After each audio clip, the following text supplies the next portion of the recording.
When anyone brings a grain offering to the Lord, your offering is to be of the finest flour.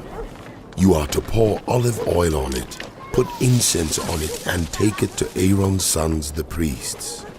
The priest shall take a handful of the flour and oil, together with all the incense, and burn this as a memorial portion on the altar, a food offering, an aroma pleasing to the Lord.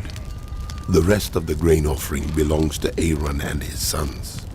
It is a most holy part of the food offering presented to the Lord.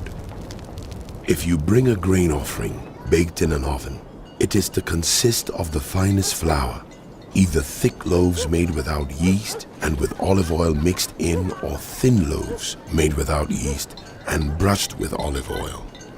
If your grain offering is prepared on a griddle, it is to be made of the finest flour mixed with oil and without yeast. Crumble it and pour oil on it. It is a grain offering. If your grain offering is cooked in a pan, it is to be made of the finest flour and some olive oil.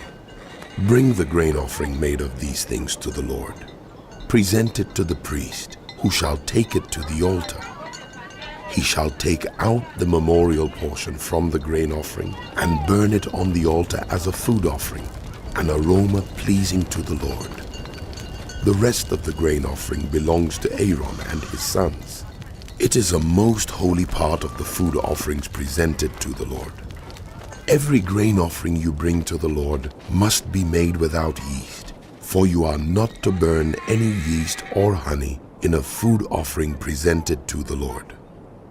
You may bring them to the Lord as an offering of the first fruits, but they are not to be offered on the altar as a pleasing aroma.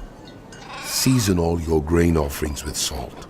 Do not leave the salt of the covenant of your God out of your grain offerings. Add salt to all your offerings.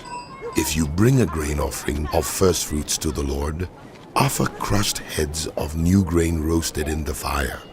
Put oil and incense on it. It is a grain offering. The priest shall burn the memorial portion of the crushed grain and the oil, together with all the incense, as a food offering presented to the Lord.